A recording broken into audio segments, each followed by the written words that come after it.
Hello, and welcome to One Cool Thing, PC Mag's daily show on Facebook and YouTube, where we tell you about one cool thing that we've been checking out, reviewing here, and testing in PC Labs. I'm Tom Brandt, this is Sasha Segan, and today for you we have the brand new 6th generation Apple iPad, which looks a lot like one from 2011. Yeah, this is an iPad 2. Just kidding. Yeah, no. This is it here. We're going to be talking about this new iPad today, which has some pretty cool new capabilities and a lower price. We want to know what your questions are and let us know what you think about it. Ask us anything in the comments on Facebook, or if you're watching later, come back tomorrow at 10 a.m. Eastern Time, and you can ask us questions then. I feel like I need to hold my head very still for this to work. Oh yes. So one of the key things is Apple Pencil support. So we've got this new, not new actually, Apple Pencil, but you can write on it now on this this cheaper iPad. Yeah, so the new 6th generation iPad was announced yesterday, and we have it here. And what you initially notice is that it looks exactly like the 5th generation iPad. It's the same size, it's the same weight. Yeah. But there are some new capabilities here. The most significant capability is Apple Pencil support. Now, Apple Pencil is a special Apple exclusive stylus technology. It is pressure sensitive, it is tilt sensitive, it is very, very accurate. It is 240 hertz touch accuracy. And the low-cost iPads have not supported the Pencil before. Now they do. This tablet is the same price as last year's iPad, so it's $329 for consumers, $299 in schools. But now you get this Pencil support. And so here I'm going to, let's create a notebook here. Create. I do not want to subscribe to your newsletter. And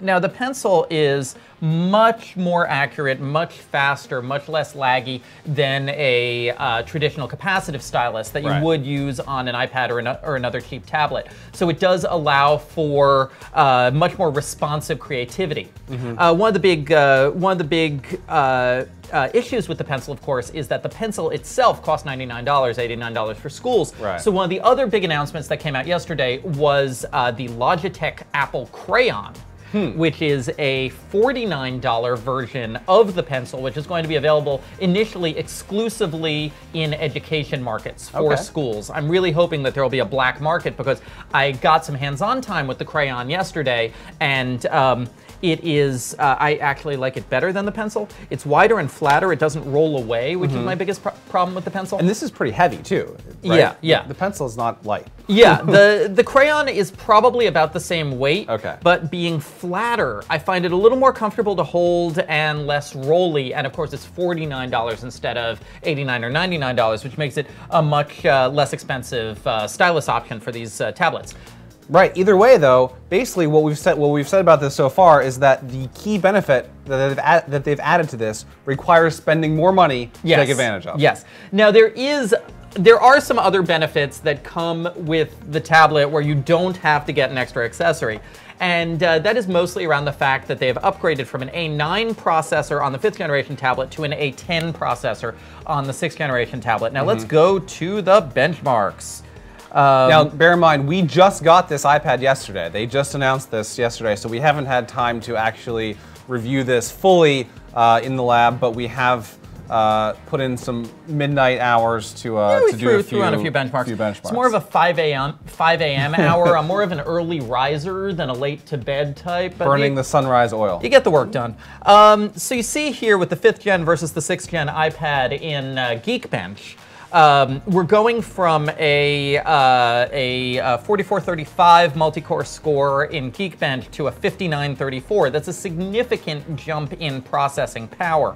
We're going from, you see here, the 1.9 gigahertz performance cores to 2.33 gigahertz performance cores. It is a definite jump in processing power, and what that primarily lets you do, other than process the touch data from the Pencil, is more fluid use of augmented reality apps. Big deal for what Apple wants to do in schools. Yeah, and we should get to the whole schools plan in a few minutes once we're done with the hardware capabilities of this tablet. the augmented reality apps, I've been trying a couple of augmented reality apps already on this tablet. You can always try the IKEA app, that is always fun.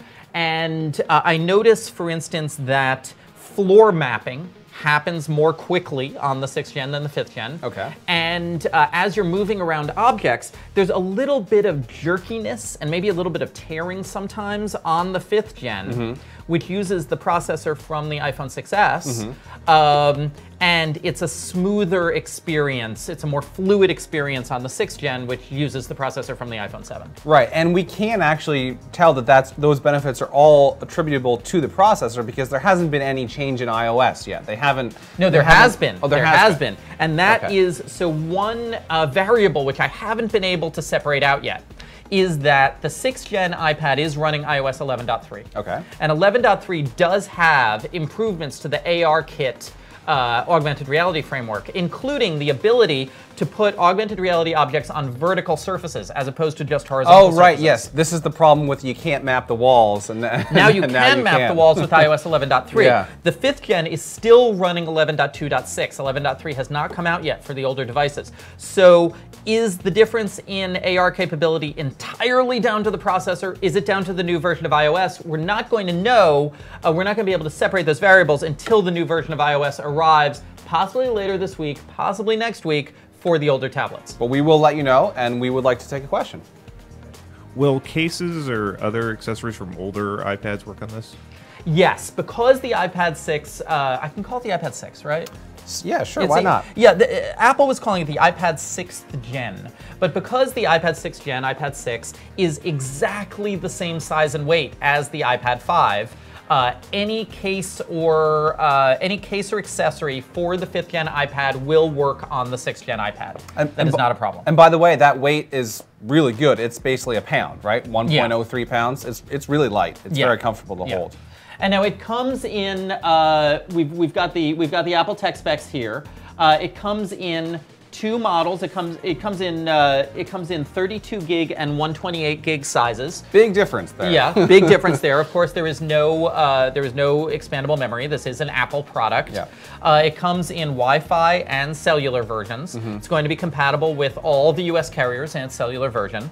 But mostly, Apple wanted to make it really, really clear that they want to sell this to schools as part of a comprehensive push into designing education curricula. And that's one of the things I found really interesting from their presentation. And of course, what they're pushing into schools is going to be the lowest cost Wi-Fi 32 gig model. Right, the amount of storage there, that is a huge increase. And there is a pretty significant price increase too. I believe it's around $400 for that upper level, which really puts it in terms of actual like laptop category. Many cheap laptops have 128 gigabyte drives, but yeah, schools probably wouldn't need that. Yeah, so let's talk about the impetus for this product and why this product was launched at a high school in Chicago. And that is Google's Chromebooks are eating Apple's lunch in the education market right now. Okay, they are beating Apple up and taking their lunch money. That's a better metaphor. And Apple really wants to reestablish preeminence in education, but their products are going to be inherently more expensive than Google Chromebooks. So what do you do about that?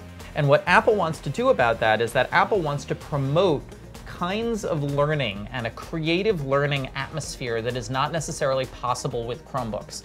They wanted to, they are developing school curricula that rely heavily on drawing, on movie making, on music making, on creativity, on creative collaboration, which are things that are relatively hard to do with Chromebooks because either Chromebooks don't have cameras, and there's a lot of camera-related activities that Apple is suggesting, or Chromebooks don't have the kind of graphics and audio horsepower to do things like the GarageBand music making that Apple suggests in some of these curricula. And their touch is missing also too for most low-end Chromebooks. You cannot touch the screen, which is a big thing for, say, dissecting a frog or things like that. I mean, one of the simplest. I mean, we're going from the simplest curriculum change to kind of the most arcane.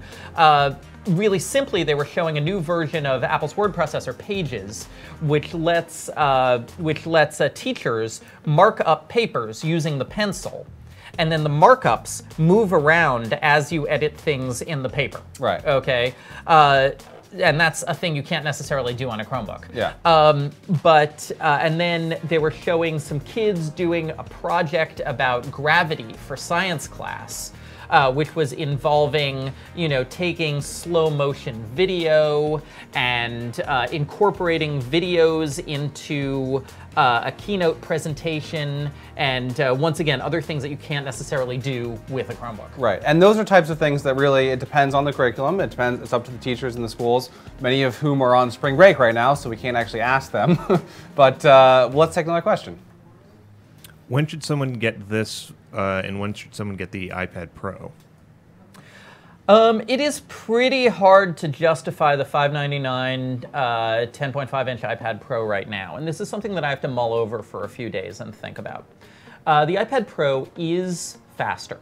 The processor in the iPad Pro is definitely a faster processor. It has louder, better audio with the quad speakers. It has that 120 hertz ProMotion display. Yeah, there is a big, not big, but you can notice the difference on the display when you look at them side by side, yeah. Absolutely. And so you think that if you are someone who is doing professional creative work all day on your iPad and $200 difference doesn't mean that much to you, and especially if you're one of those screen people, and you may know who you are if you're one of the screen people, and these are people who go crazy over things like True Tone color management and DCI-P3 color spaces and the ProMotion display. If you're one of the screen people, then that's going to make a difference to you. But for day-to-day work, and especially if you were just considering experimenting with the pencil, or you're an amateur or a pro-am, this does take a significant amount of market away from that 10.5-inch iPad Pro. Yeah, and also, you're spending that additional money for the iPad Pro and not getting the pencil. The pencil is an add-on either way. Pencil's always an add-on, so, absolutely. And that's something that Microsoft does with the Surface Pro, but it's just, yeah, the pencil, you have to want the pencil and need that extra processing bump to go up to the iPad Pro. But that said, though, there is the bigger iPad Pro, which has its own. Yeah, I mean the bigger iPad Pro is a giant drawing tablet, yeah. and it's expensive, and it's for people who need a giant drawing tablet. Let's take another question. Is it drop-proof? Absolutely not. Now that's one of my biggest pet peeves about this, is that you can do many things way better with an iPad than you can with a Chromebook, many of which we just talked about, especially augmented reality, but you can't drop it, it's not waterproof, and it doesn't have a keyboard. It doesn't have a keyboard unless you buy a Bluetooth one. Yeah, I mean, the funny thing is, so Apple was promoting a $99 ruggedized Logitech keyboard case, so that's another $100 to add to this thing. Case might be ruggedized, but that doesn't ruggedize the Right, iPad. the tablet is not ruggedized. Yeah. And you get to this sort of funny situation where Chromebooks are much, much better for doing the basic day-to-day, boring, less creative work that most schools do, where you're typing into forms and doing quizzes on a keyboard, and sometimes things fall off a table and land on the ground. Yep. And iPads are, for the crazy ones, or what was that Apple slogan? Think different. Yeah, for the thinker. Exactly. Well, the big one recently has been where actually this might, I could be confusing this with a different company, but there was an ad recently where someone's using a tablet on the lawn and their neighbor shouts out to them, what are you doing on your computer? And the kid says, it's not a computer. Right. It is not a computer. If you want to make a multimedia video with augmented reality applications about your science project, the iPad is terrific. If you need to write a 2-page paper about your science project, you're going to require an additional accessory. Now, one thing though that I want to note, I actually talked to a teacher recently who said that her kids have problems even just logging into their Chromebooks. Like the Chromebooks are locked by the IT sets them up, they're locked, and they actually have to have a parent volunteer to come in and help them, log in each time they want to use them, because the kids can't, they can't do the shift key is hard for them. This is an elementary school classroom. The kids can't use the shift key? First grade. So it's, there are some benefits to the touch capabilities of the iPad, but in general, I think that there is not a lot of overlap between Chromebooks and iPad. Let's take another question. Who wins the battle for schools ultimately? Is it Microsoft, is it Google, or is it Apple? Right now, so this is actually the topic of a column that I'm working on that I'm going to write later today. And I say that right now it is, well, in the US, I can't speak about other countries' school systems. I can't speak about other countries' better funded school systems with their more innovative curricula. I can't speak about Finland, But in the US, I see it as Google, sadly. And that is because our underfunded schools are looking to spend as little money as possible, have something that is rugged, manageable, and lets you fill out multiple choice bubble forms. The iPad is for a more entrepreneurial, more creative way of learning that I can see happening in well-funded suburban schools or creative private schools, but in your average desperate American public school, they want a box with a keyboard that lets them prepare for the state tests and costs $200. This product is too ambitious. Yeah, it's something that, for many public schools, it might end up in a public school if they get a big grant from a foundation to do something specific, but it's not a catch-all. This is bringing technology to the school for the first time. That's a Chromebook or a Windows laptop. Right. I think Chromebooks win for schools, but I don't think that necessarily says a good thing about the Chromebooks or the schools. I think it just speaks about where we are as a society right now. Let's take another question. Should I buy an Amazon HD10 instead of this iPad?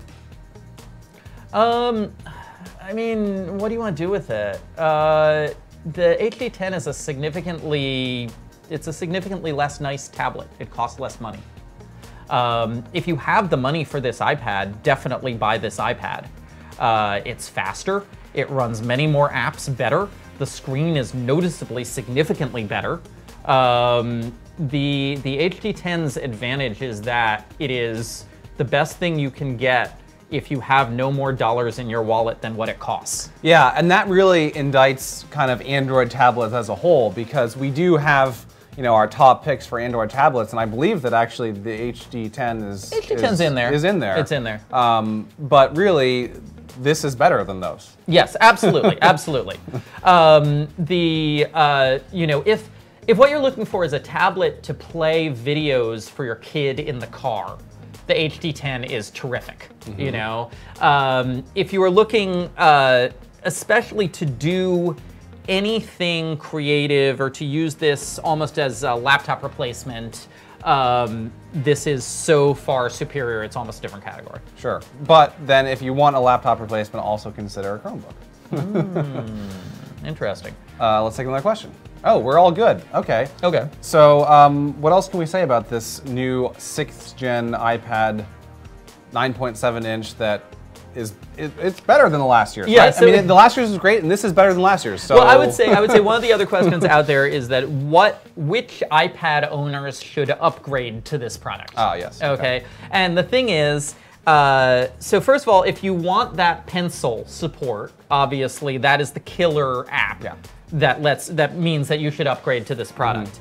From 5th gen to 6th gen, if you're going to be doing if you're going to be exploring the world of AR, then yeah, that's another reason to upgrade to this product. Otherwise, same size, same weight, same screen, same audio, a lot of the same basic features, same cameras, not huge differentiators from the 5th gen iPad. The 5th gen iPad has now gone off the market. So if you are upgrading from an earlier iPad, this will be the iPad that you upgrade to. Right, and you will be paying the same. There's no price increase, Right, which is right. another good thing about this. You get more for the same amount of money. Right, right, and it's and so far, I mean, we're still working on the review, but as far as we can tell, for the price, once again, we've been saying for the past year that this is the no-brainer tablet. Okay, Yeah. this is the tablet where just by default, if someone walks up to you on the street and says, "I need to buy a tablet," you say, "Okay, well, get the 329 iPad." And this looks like it is absolutely going to replace it as the no-brainer tablet. Is it going to crush Chromebooks in schools? No. Is it going to take over offices from Windows laptops? No. Does it fulfill the niche of the iPad? Does it extend the 329 tablet to creatives thanks to support for this pencil and the $49 crayon? Yes. It's a really nice tablet, and we look forward to having the full review up on PC Mag soon, Yes. as it is available on the market right now. Right, you can go ahead, go to apple.com, buy this. We think you should. I like it, and hopefully at least some schools will too, for Apple's sake. So this has been One Cool Thing with the new iPad. We will be back again tomorrow at 10 a.m. Eastern Time on Facebook Live with yet another One Cool Thing for you. In the meantime, have a good day.